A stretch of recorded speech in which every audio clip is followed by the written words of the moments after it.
ክብራትና ክብራን አድማጭ ተመልካቾቼ ይህ ተስፍሽ ሚዲያ ነው።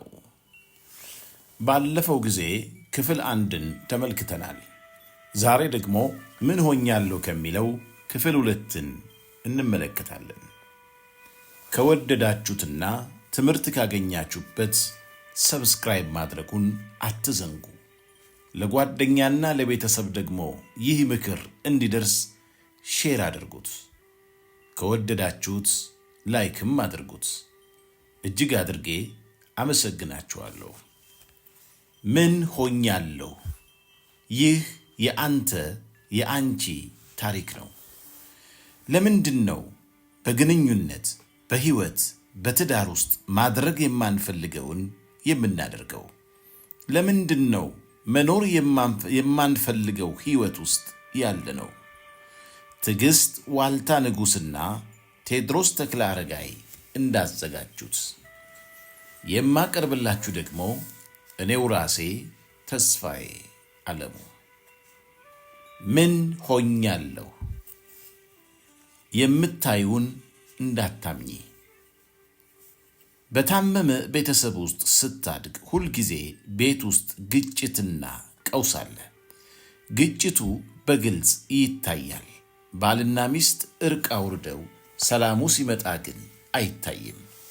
ማታ አባትና እናት ዱላ ቀረሽ ጠብ ውስጥ ገብተው ይታያሉ። አንዳንዴ ዱላውም አለ። ልጆች ማታ ይህንን አይተዋል። ጠዋት ሲነሱ ግን አባትና እናት ሰላማዊ ሆነው ሲሳሳቁ፣ ቡና ቀርቦ ቁርስ ሲበሉና ቡና ሲጠጡ ያያሉ። ልጆች በዚህ ጊዜ ይደነግጣሉ። አንድ የእኔ ደንበኛ ወላጆቹ እንደዚህ እንደነበሩ ነግሮኛል። ማታ ቤቱን በግጭት አንድደውት ጠዋት ግን ምንም እንዳልተፈጠረ ትተውት ሲጫወቱና ሲሳሳቁ እናያለን። እንዴ ማማ ማታ ከአባዬ ጋር ተጣልታችኋል ነበር እንዴ ስላት፣ አይ የምን ጸብ፣ እኛ እኮ ቀልዳችንን ነው፣ ትንሽ ብንጋጭም እንታረቃለን፣ እኛ መሃል ጸብ የለም ትለኛለች አለኝ። እንግዲህ አስበው፣ ማታ ጸቡን በአይኑ አይቷል። ጠዋት ግን እናቱ ምንም የለም አለችው። ደግሞ በእርግጥም እናትና አባቱ ጠዋት ላይ ሰላም ናቸው።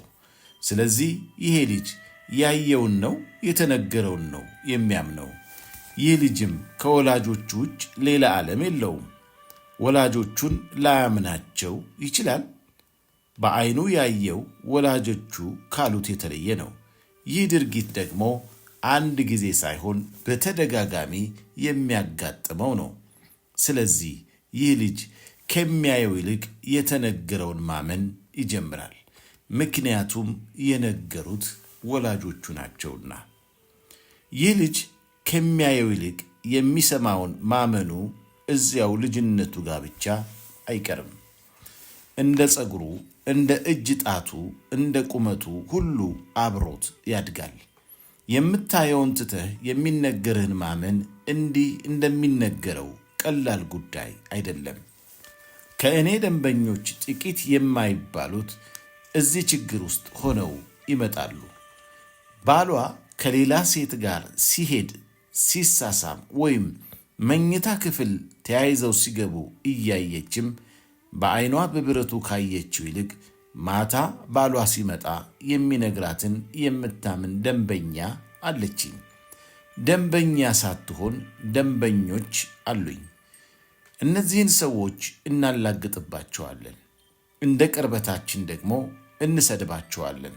ሴት አሰዳቢ እንላቸዋለን።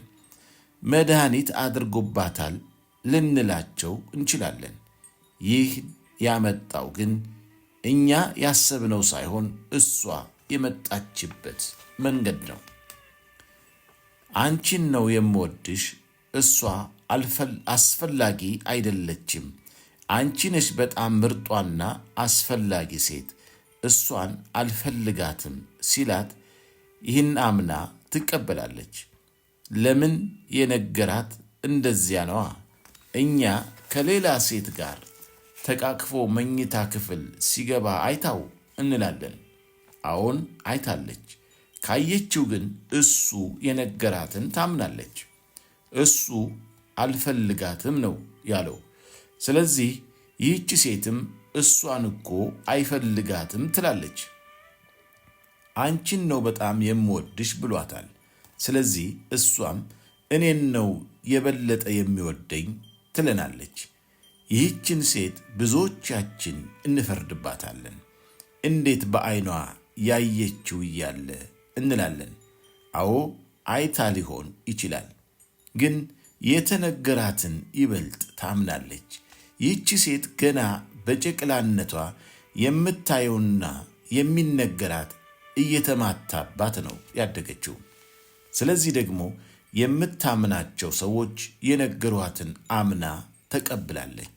ስለዚህ ዕድሜዋን ሙሉ ከምታየው ይልቅ የሚነገራትን እያመነች ነው እዚህ የደረሰችው። በባሏ ላይ ብቻ ደግሞ አይደለም፣ በራሷም በጓደኝነትም ላይ እንዲሁ ናት። አንዲት ሌላ ደንበኛ ደግሞ አለችኝ። ባሏ በእሷ ላይ ከሌላ ሴት ጋር ይማግጣል። ይህን ባህሪውን የእሷ ቤተሰቦች ያውቃሉ። እሷም በዓይኗ የምታያቸው ጥፋቶች አሉ። የሚነግራት ደግሞ ያየችውን በሙሉ የሚደመስስ ነው። ወንድሟ ባሏን ከሌላ ሴት ጋር መኝታ ክፍል ሲገባ አይቶት እኔ ያንቺ ወንድም በመባሌ አፈርኩ፣ ምን እስክትሆኝ ነው የምትጠብቂው ይላታል። ሚስት ራሷም ባሏ ሞባይሉ ላይ ከሴቶች ጋር በጽሑፍ ቴክስት የተለዋወጣቸውን የፍቅር መልእክቶች አይታለች። ኡኡ አለች። አበድኩ፣ አገር ይያዝልኝ አለች። ከሌሎች ሴቶች ጋር የፍቅር ቃላትን በጽሑፍ መለዋወጡን ባልየውም አልካደም። እኔ መጥፎ አመል ስላለብኝ ነው እንጂ አንቺ እኮ ነሽ ሚስቴ። ሰርግ ወይም ለቅሶ ሲሄድ ማንን ነው ይዤ የሚሄደው? አንቺን ነው። ትልቅ ቦታ ብጠራ አንቺን ነው የምወስደው። ቤት ወይም መኪና ብገዛ አንቺን ነው ይዤ የሚሄደው። እሷ ተራ ሴት ናት፣ እንደ ሸቀጥ ቁጠሪያት። አንቺ ነሽ አስፈላጊ ሴት አላት። በዚህ ብቻ አሳመናት። አመነች። የሰማችውን አመነች። ራሷ ያየችውም ሆነ ወንድሟ ያየው ዋጋ አጣ። በኋላ ምንድን ነው ያደረገችው? ለጸብ ምክንያት የሆነችውን ሴት ጋር ደውላ ከባሌ ራስ ላይ ውረጂ፣ አንቺን አይፈልግሽም፣ ለባሌ አንቺ አስፈላጊ ሴት አይደለሽም፣ እኔን ነው የሚፈልገኝ ነው ያለችው።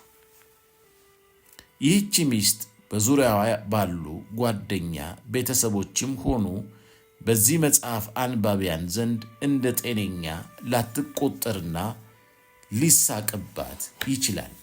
ግን እንደዚህ ናት። ባሏ ከሌላ ሴት ጋር ተቃቅፎ የተነሳውን ፎቶ አይታም ቤቱን ትታ አልወጣችም፣ ወይም እሱን ውጣልኝ አላለችውም።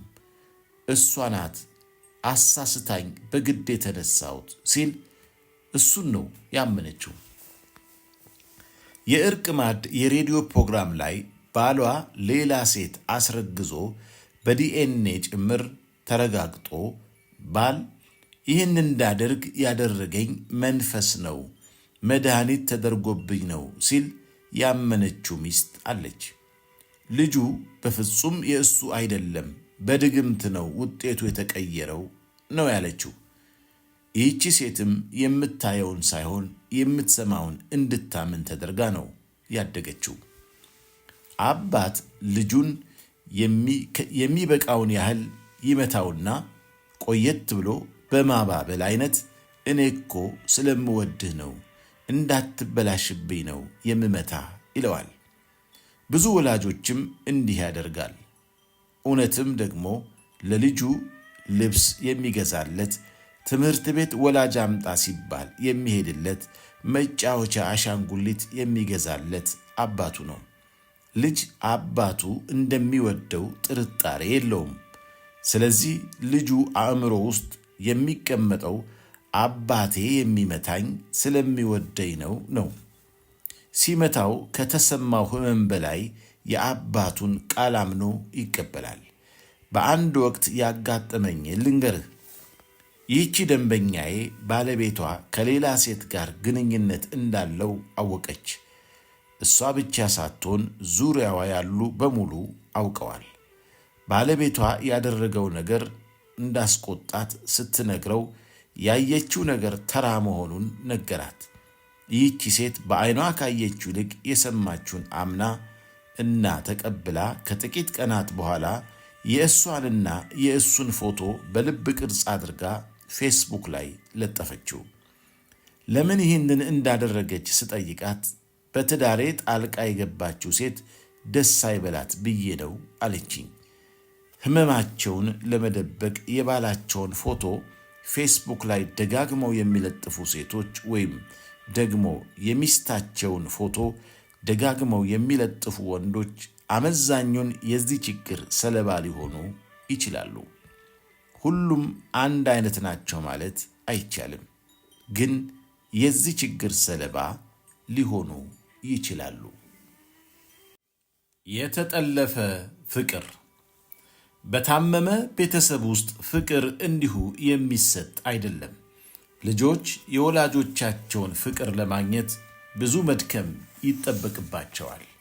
በታመመ ቤተሰብ ውስጥ ያለው የተዘበራረቀ ግንኙነት ወይም የአደንዛዥ ዕፅ ተጠቃሚነት የልጁን አካላዊና ስሜታዊ ፍላጎቶች ለማሟላት አቅምም ሆነ ጊዜ የለውም።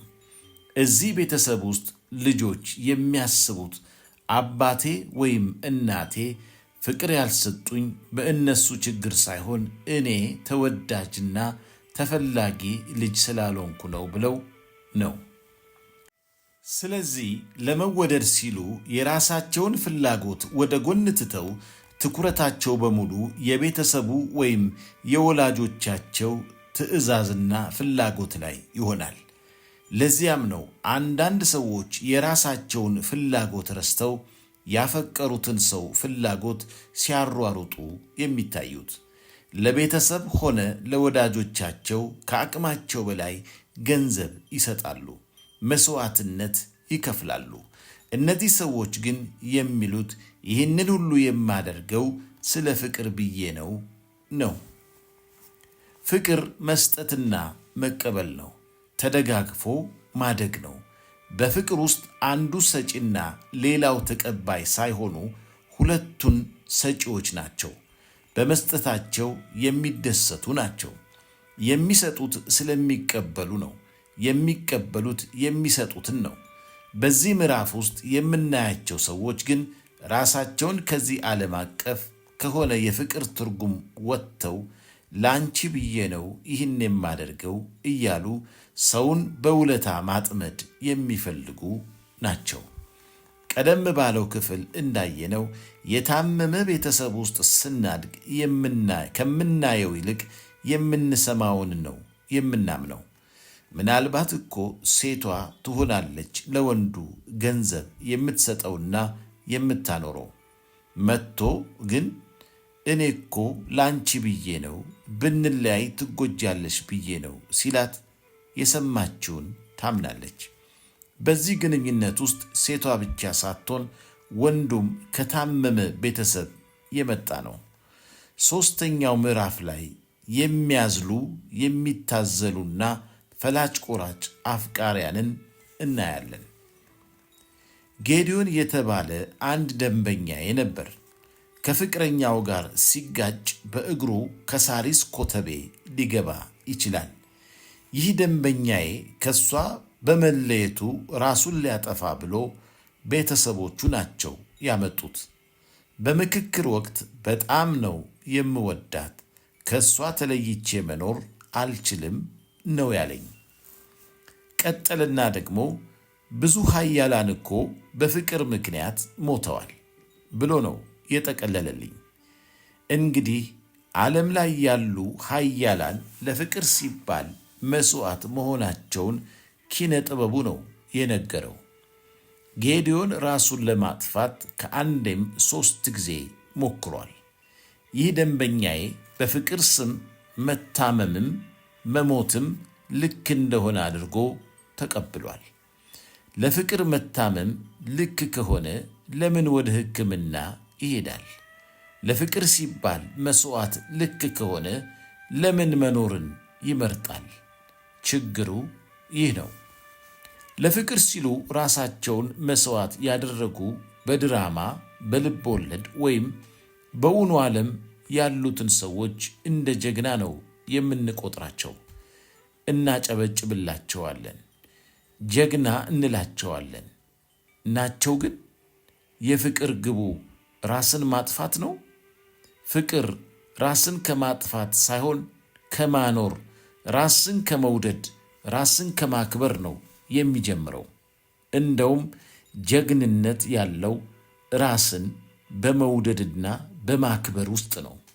ፍቅር ማለት መስጠትና መቀበል ነው። ሰጥቶ መቅረት አይደለም፣ መቀበል ብቻም አይደለም። ለመስጠት መጀመሪያ አንተ ራስህ ሊኖርህ ይገባል። ኖሮህም ደግሞ ለመስጠት መፍቀድ አለብህ። በመስጠትህ ልትደሰት ይገባሃል። ራስን ልታዋርድ ሳይሆን ልታከብር ነው የሚገባህ። ራስን ስትወድ ሌሎችንም ትወዳለህ። ምክንያቱም መውደድን በራስህ ተለማምደኸዋል። አይከብድህም። ለሌሎች ክብር መስጠት አይከብድህም። ራስን እንድትጠላ፣ ራስን እንድትጎዳ፣ ትራስህን በንባ እንድታረሰርስ አያደርግም። ፍቅር ገድሎ አያውቅም። ሰዎች ግን በፍቅር ስም ራሳቸውን ጎድተዋል፣ ራሳቸውን በድለዋል፣ ራሳቸውን አጥፍተዋል፣ ሌሎችንም አጥፍተዋል። እሱ ፍቅር ሳይሆን የታመመ ፍቅር ነው። ጌዲዮን እኛ ቢሮ የመጣው እሱ ፍቅር ብሎ የሚጠራውና በእውነታው ግን የታመመ ፍቅር የተነሳ ነው። በዋነኝነት የሚጠቅሳቸው ኃያላንም እሱ ለፍቅር ሲሉ ይበል እንጂ ራሳቸውን ያጠፉት በታመመ ፍቅር የተነሳ ነው። እንዲህ አይነቱን የፍቅር ሕይወት እኮ ሁላችንም አልፈንበት ለዚህ አይነቱ የፍቅር ሕመም ማስታገዣ ይሆናል ብለን ሙዚቃና ፊልምን ተጠቅመናል። በእውነቱ ግን ፊልም፣ ሙዚቃና ልቦለድ እውነቱን በማሳየት ፈንታ ትክክለኛውን የፍቅር ትርጓሜ እንዳንረዳ በሩን ዘግተውብናል። እነሱ የፈጠራ ልማት ናቸው፣ በምናብ ወለድ ናቸው። ይሁነኝ ብሎ ተደራሲያኑ እንዲማልሉባቸው ነው የተሰሩት። ለዚያም ነው እኛም የማለልንባቸው። ችግሩ ግን እንደማለልን መቅረት አለመቻላችን ላይ ነው። እንጨብጥህ ስንለው አይጨበጥም። እውነታው እንደ ሳሙና አረፋ ይሆናል፣ ይታያል፣ ግን አይጨበጥም። ፊልም፣ ሙዚቃ፣ ልብ ወለድ ህብረተሰብን የሚፈጥሩ እጅግ አስፈላጊ ጥበባት ናቸው። ፍቅር ላይ ሲመጣ ግን እነሱ የሚነግሩን እውነቱን እንዳንጋፈጠው የሚያደርግ ይሆናል። እንደ ጌዲዮን አባባል ብዙ ኃያላን እኮ ለፍቅር ሲሉ ራሳቸውን አጥፍተዋል ብለን ጀግንነታቸውን እንድንመሰክር የሚያደርጉን ኪነ ጥበባት ናቸው። ቤታችን ያጋጠመን እጃችን ላይ ያለው ፍቅር ደግሞ ሌላ ነው። እገሌ አይሳሳትም ይለናል አእምሯችን። ድምፃዊቷ እኮ ታዋቂ ናት፣ ደራሲው ዝና ያለው ነው፣ ተዋናዩ ሀገር ያጨበጨበለት እገሌ ነው ይለናል አእምሯችን። የኪነ ጥበብ አንዱ ምትሃት ያየኸውና የሰማኸውን ለአፍታም ቢሆን ፈጠራ ነው ብለህ እንዳታስበው ማድረግ ነው። ኦቴሎ ቲያትር በመላው ዓለም ላይ ሲታይ ኢያጎ ላይ ጫማ ከመወርወር ሽጉጥ እስከ መተኮስ ተደርሷል አይደል? እዚህ እኛ ሀገር ሱራፌል ጋሻው ሲሰራው ተሰድቧል፣ ተጭሆበታል። የሆነ ነገርም ሳይወረወርበት አይቀርም። ሰው እውነት ላልሆነ ደራሲው ከምናቡ ለፈጠረው ልብ ወለድ ሥራ እንዲህ መሆን ነበረበት? የኪነ ጥበብ ምትሃት የምንለው ይህንን ነው። ተመልካቹ እውነት ነው ብሎ እንዲያይ ማስቻል የከያኔው ኃላፊነት ነው። በዚያ ውስጥ ግን እውነቱ ይዛባል። ፈጠራው እውነት መስሎ ቀርቶ እውነት ሆኖ እንዲታይ ያደርጋል። በልጅነታችን በአስተዳደጋችን የታመምንበትን የስነ ልቦና ህመም የሆነብንን ጉዳዮች እንደ ችግር ቆጥረን በትክክል እንዳናስበው ፊልሞችና ሙዚቃዎች መንገድ ይዘጉብናል። ካንተ ውጭ አልኖርም፣ ያላንቺ ሕይወት የለኝም የሚሉትን ቃላት የሰማናቸው ከሰዎች አንደበት ሳይሆን ከሙዚቃዎች ነው። ካለ ዘፋኙ ደግሞ ዘፋኙን የምንወደውና የምናምነው ይሆናል። እሱ ካለ አለ ነው የምንልለት ይሆናል።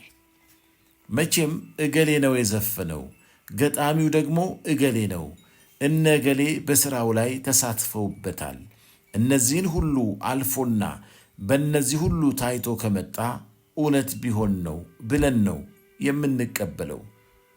እውነት ነው ስላልን እኮ ነው ሙዚቃውን ስንሰማ የምናለቅሰው።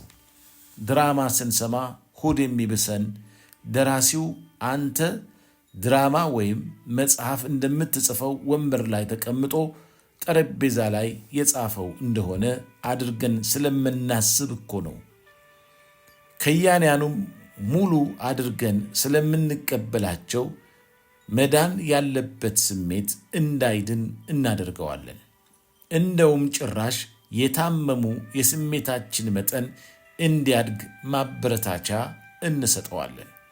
ስሜቱን ዘፈኑ አይደለም የፈጠረው፣ ነገር ግን በራሱ መንገድ የመጣውን የታመመ ስሜት እንዳይሽር፣ እንዲጠጥር፣ እንዲደድር ያደርገዋል።